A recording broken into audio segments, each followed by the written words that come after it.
آج کی اس محفل میں اس بزم میں ہم بات کریں گے صبر کی۔ صبر کیا ہوتا ہے؟ صبر کن چیزوں پہ آنا چاہیے؟ صبر کی کیا اہمیت ہے؟ واصف علی واصف صاحب فرماتے ہیں کہ انسان کو اس بات پر صبر کرنے کے لیے کہا گیا ہے جو اسے پسند نہ ہو اور جس کا ہو جانا ناگزیر ہو، پر وہ عمل جو برداشت کرنا پڑے صبر کے ذیل میں آتا ہے۔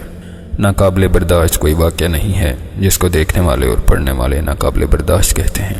سانحہ ہو یا حادثہ جس کے ساتھ پیش آ رہا ہے وہ تو اس میں گزر رہا ہے، رو کر یا خاموش ہو کر۔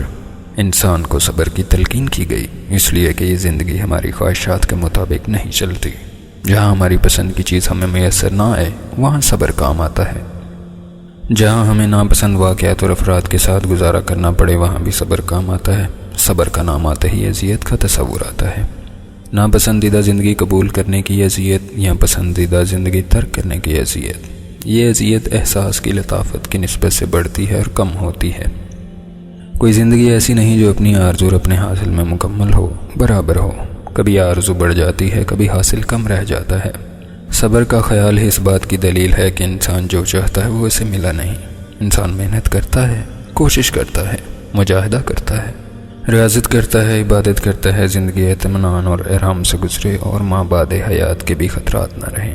لیکن زندگی عجیب ہے، اس میں جب کوئی مقام حاصل ہوتا ہے، پسندیدہ مقام، تب بھی ہمیں یہ احساس ہوتا ہے کہ کہیں نہ کہیں کچھ کمی ہے یا کہیں نہ کہیں کچھ غیر ضروری اور غیر مناسب شے شامل ہو گئی ہے۔ اس زندگی میں بس ایسی صورت میں انسان بے بس ہوتا ہے، صبر کے سوا کوئی اور چارہ نہیں ہوتا۔ انسان شادی کرتا ہے، شادی کا معنی خوشی ہے، لیکن کچھ ہی عرصہ بعد انسان محسوس کرتا ہے کہ شادی کا عمل فرائض اور ذمہ داریوں کی داستان ہے، حقوق کا قصہ ہے۔ صرف خوشی کی بات نہیں، اس میں رنج اور رنجشیں بھی ہیں، اس میں رشتے بھی ہیں، اس میں زوجے مل کر سفر کرتے ہیں، ایک دوسرے کے باعث مسرت ہونے کے وعدے اور دعوے لے کر ہم سفر میں ہم سفر بنتے ہیں۔ بعد میں ہم برداشت کے عمل سے گزرتے ہیں، ایک دوسرے کو برداشت بھی کرتے ہیں، خوش رہنے کا تصور ختم ہو جاتا ہے، لیکن آپ کو صبر کرنا پڑتا ہے۔ اب یہ فیصلہ تبدیل نہیں ہو سکتا۔ اولاد ہونے کے بعد انسان کو محسوس ہوتا ہے کہ وہ خوبصورت رسی سے جکڑا گیا ہے، اس کی آزادی اور آزاد خیالی ختم ہو گئی، اس پر عجیب و غریب فرائض عائد ہو گئے، وہ محبت کے نام پر مصیبت میں گرفتار ہو گیا، لیکن اب صرف صبر ہے، یہی تلقین ہے۔ ہو جانے والے واقعات پر افسوس نہ کرو، صبر کرو۔ صبر کا مقام اس وقت آتا ہے جب انسان کو یہ یقین آ جائے کہ اس کی زندگی میں اس کے عمل اور اس کے ارادے کے ساتھ ساتھ کسی اور کا عمل، کسی اور کا ارادہ بھی شامل ہے۔ اپنے حال میں دوسروں کا حال شامل دیکھ کر انسان گھبراتا ہے، اور جب اسے ایک اور حقیقت کا علم ہوتا ہے کہ اس کے ارادوں اور اس کے عمل میں اس کے خالق و مالک کا امر بھی شامل ہے، اور کبھی کبھی یہ امر ایک مشکل مقام سے گزرنے کا امر ہے، تو انسان سوچتا ہے اگر بات اپنی ذات تک ہو تو بدل بھی سکتی ہے، لیکن اگر فیصلے عمر مطلق کے تابع ہیں تو ٹل نہیں سکتے۔ یہاں سے انسان اپنی بے بسی کی پہچان شروع کرتا ہے۔ بے بسی کے آغاز سے صبر کا آغاز ہوتا ہے۔ خوشی میں غم کا دخل، صحت میں بیماری کا دخل، بنے ہوئے پروگرام کا معطل ہو جانا، کسی انسان کے کسی عمل سے ہماری پرسکون زندگی میں پریشانی کا امکان، سب صبر کے مقامات ہیں۔ تکلیف ہمارے اعمال سے آئی یا اس کے حکم سے صبر کرنا چاہیے، کیونکہ تکلیف ایک اذیت ناک عمل ہے۔ تکلیف جسم کا ہو بیماری کی شکل میں، یا روح کی تکلیف، احساس مصیبت یا احساس تنہائی، احساس محرومی، تو مقام صبر۔ انسان جب اس حالت سے نکلنا چاہے اور نہ نکل سکے وہاں صبر۔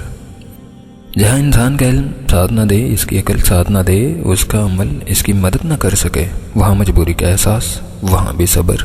صبر کا تصور دراصل صرف مجبوری ہی کا احساس نہیں ہے، صبر کے نام کے ساتھ ایک ذات کا تصور واضح طور پر ہمارے سامنے آتا ہے کہ ہم اپنی زندگی میں سب کچھ نہیں کر سکتے۔ ہم اپنی زندگی کے مالک ہو کر کبھی بھی اس کے مکمل مالک نہیں، ہم مختار ہو کر بھی خود مختار نہیں، ہم قدرت رکھنے کے باوجود قادر نہیں، ہم اور ہماری زندگی ہزارہ اور زندگیوں کے دائرہ اثر میں ہیں، ہم اور ہماری زندگی ایک اور ذات کے ارادے کے تابع ہے، وہ ذات مطلق ہے، اس کا امر غالب ہے، وہ جو چاہتا ہے کرتا ہے، ہمارے ساتھ، ہماری زندگی کے ساتھ، ہمارے ظاہر کے ساتھ، ہمارے باطن کے ساتھ، ہماری تنہائی کے ساتھ، ہمارے گرد و پیش کے ساتھ، ہمارے والدین کے ساتھ، ہماری اولاد کے ساتھ، ہمارے ہر خیال کے ساتھ اور ذات کے ساتھ۔ تو ہمارے مرتبے عذاب بنا دیے جاتے ہیں، ہماری غریبی اور غریب الوطنی کی صرف راضیاں عطا کر دیتا ہے، وہ ذات یتیموں کو پیغمبر بنا دیتا ہے، تو مسکینوں کو مملکت عطا کر دیتا ہے۔ اس ذات کا امر اور عمل ٹل نہیں سکتا، اس کے فیصلے آخری فیصلے ہیں، اس کے حکم کے تابع ہیں۔ انسان کی خوشیاں، انسان کے غم، انسان کی زندگی، انسان کی موت، انسان کی محبت، انسان کا خوف، انسان کے جذبات، انسان کے احساسات، وہی ذات ہے جو انسان کو بار بار حکم فرماتی ہے کہ صبر کرو۔ اللہ صبر کرنے والوں کے ساتھ ہے۔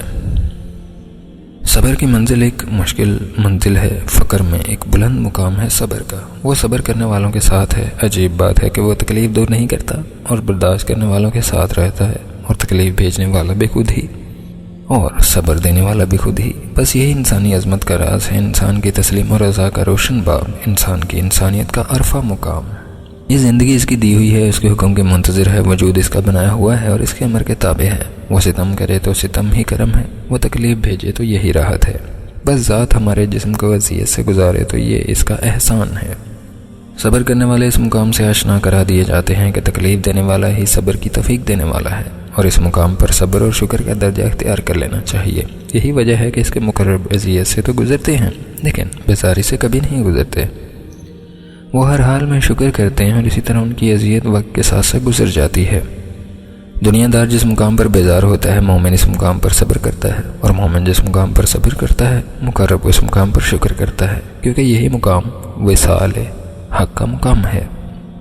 تمام واصلین حق صبر کی وادیوں سے گزرے، سجدہ شکر بجا لاتے ہیں۔ یہی انسان کی رفت ہے، یہی شان عبودیت ہے کہ انسان کا وجود تیروں سے چھلنی ہو، دل یادوں سے زخمی ہو اور سر نیاز سجدہ میں ہو کہ اے خالق، مجھے صبر و استقامت کی منزلیں عطا کرنے والے، مجھے تسلیم و رضا کی معراج عطا کرنے والے، تیرا شکر ہے، تیرا لاکھ بار شکر ہے کہ تو نے مجھے چن لیا، اپنا بندہ بنا لیا، اپنا اور صرف اپنا، تیری طرف سے آنے والا ہر حال ہم پر راضی۔